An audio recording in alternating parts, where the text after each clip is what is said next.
Well, hey there. I just felt like reading tonight, guys. Thank you for tuning in again. This is a story I have not read in quite some time.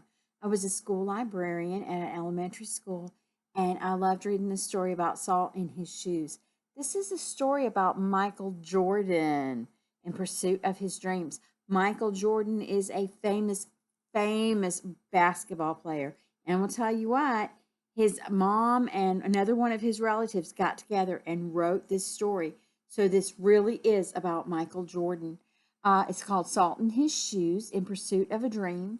It's by Dolores Jordan and Rosalind M. Jordan. And Kadir Nelson is the illustrator. It means he did all these pictures. So pay attention to the story. I think you guys are going to like it. It's got some pretty cool pictures. In Pursuit of His Dreams, Michael Jordan. Scholastic is the publisher of this book. They wanted to make sure that kids like you got to hear the story or get the book and read the story.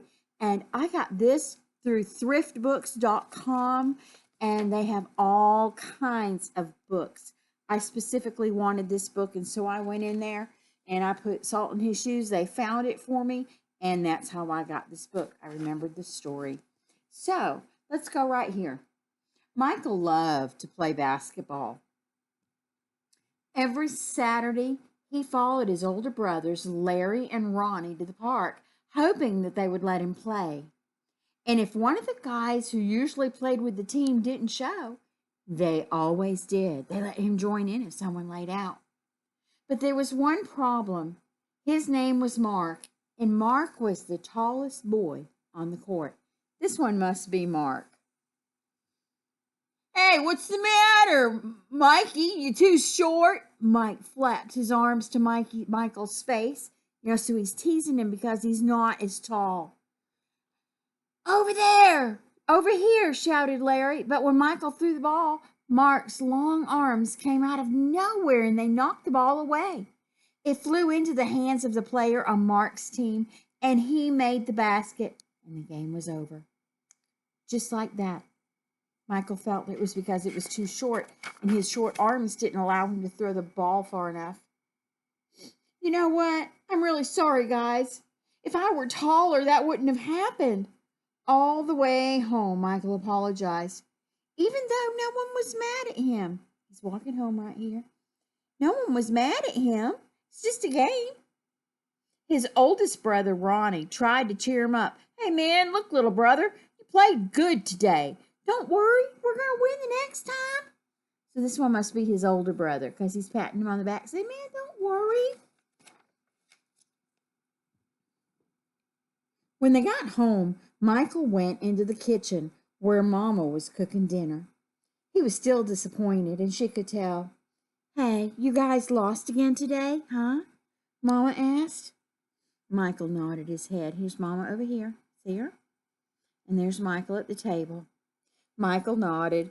He sat quietly for a minute and then said, Mama, how can I grow taller? Now, Mama knew the answer to a lot of questions, but this was a tough one. She thought for a moment, and she sprinkled salt and pepper on the chicken that she was making for dinner. Here she is over there cooking, and he asked, how can I get taller? Mama's sprinkling salt and pepper over there. She's cooking dinner. And then she smiled, and she looked at Michael, and she said, salt. Salt? Michael looked at his mama. Salt in your shoes. We will put salt in your shoes and say a prayer every night. And before you know it, you will be taller. She replied. Okay. Salt in my shoes? Michael said quietly to himself. Look at him thinking, that sounds ridiculous. Surely Mama was teasing. He sat staring out the window, trying to figure out how salt was going to help him grow. He noticed the rose bushes outside in Mama's garden. They had grown high along the fences, and roses of all colors were blooming all over the vines. He thought to himself, I remember when Mama first planted those bushes. Michael's face lit up. If Mama knows how to make those rose bushes grow taller, then maybe she's right. Maybe salt in my shoes really will help me grow. He's in the window looking out, sees those roses. Remember, they were just small bushes when Mama put them out. She knows how to take care of them. So, growing more excited, Michael twirled around and he started asking lots of questions. Mama, how long will it take? And how tall do you think I'll get? Smiling, Mama sat down. She sat down next to him and she explained, in order for this to work, the most important things you have to do are be patient and listen to what I tell you and say your prayers every night, Michael. Listening carefully, Michael shook his head. Okay, Mama, I'll be patient, but what does saying my prayers have to do with it? Everything, Mama replied, and she hugged him. Now go wash up and tell your brothers and sisters to get ready for dinner. Michael dashed out of the kitchen, almost knocking over his father, who was walking in. Hey, what's he up to now? Daddy asked. Oh, the usual, laughed Mama. He's chasing a dream.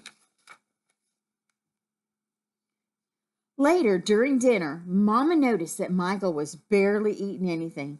He was already daydreaming about being taller. They're all sitting at the table.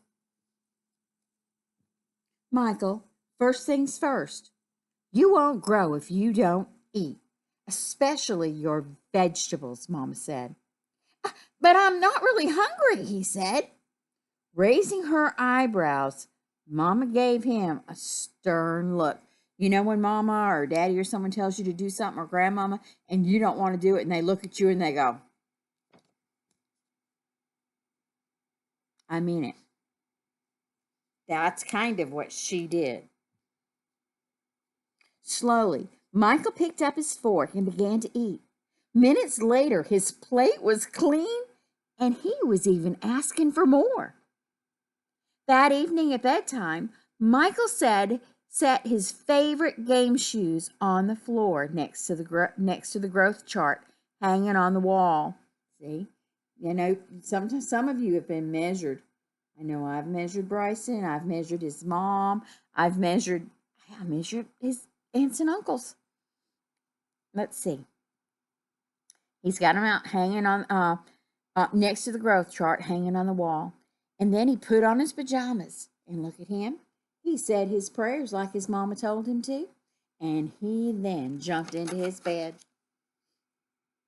When Mama came in, Michael was fast asleep.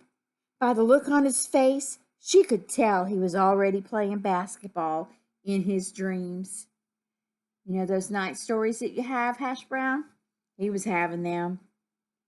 Standing by his bed, Mama sprinkled salt in his shoes, and then she prayed quietly over him like she did for all her other children.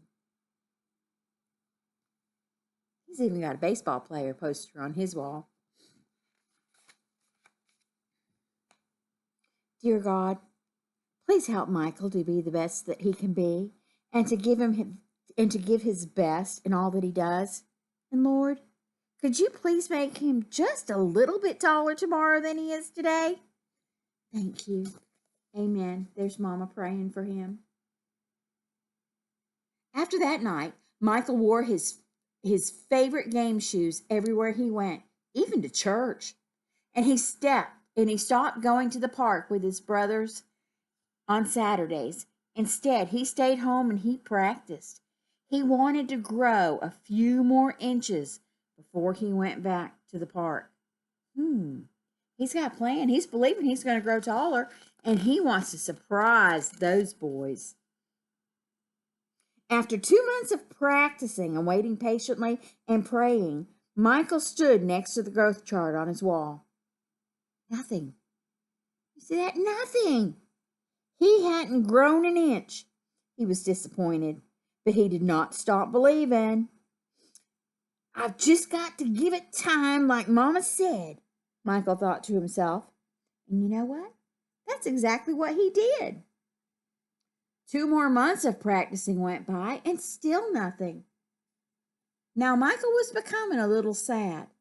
Not only had he not grown 1 inch, but he also missed playing basketball with Larry and Ronnie. About the only thing he didn't miss was being picked on by Mark. You know, that tall boy? When the next Saturday came, his brothers tried to get Michael to go with them to the park, but he just wouldn't budge. Mama had begun to worry. When she saw Michael sitting alone on the steps, she said to Daddy, "Honey, maybe you should go out there and talk to him. He's sitting all by himself. He's disappointed because he hasn't grown. And now he's missing basketball, even though he's been playing. He's been practicing at home." So Daddy went out and he sat with Michael. And remember, this is a true story. "Hey, son, what's wrong? You haven't gone to the park with your brothers for a while. Now, are you okay?" Michael didn't say anything at first. And then he looked at Daddy and he said, "You know what, Dad? I thought I would at least be a few inches taller by now. I did everything Mama told me to do, but nothing happened." "Michael, why do you want to be taller?" Daddy asked. "Well, Dad, if I were taller, I'd be a great player. And if I could help our team win," Michael answered, "I'd be excited." "Michael, you already are a good player, son. And you've already have everything it takes to be to be a winner right in here." And Daddy tapped Michael on his chest. "You know, it's right in here when you know that you want to do something. Being taller may help you play a little better, but not as much as practice, determination, and giving your best will. Those are the things that make you a real winner right in here." Michael thought about what Daddy said for a minute, and then suddenly he jumped up and he took off. "Hey, where you going?" Dad yelled after him. "I've got a game today and I'm late," Michael yelled back. After talking to Daddy, he decided, you know what, I've been practicing. It doesn't matter how tall I am. When Michael reached the park, the game had started. He sat on the bench, hoping that he'd get a chance to play. And guess what? He did. The game was almost over, and the score was tied when John, one of the guys on Michael's team, fell and hurt himself. Here was Michael's chance. Michael joined his team in the huddle as they gathered on the sideline for just a minute for a timeout. "Okay, guys, the game is tied. All we need is 1 point. Who wants to take the shot?" Ronnie asked. He looked in Michael's direction, feeling more confident than ever. Michael said, "Hey, man, I'll do it."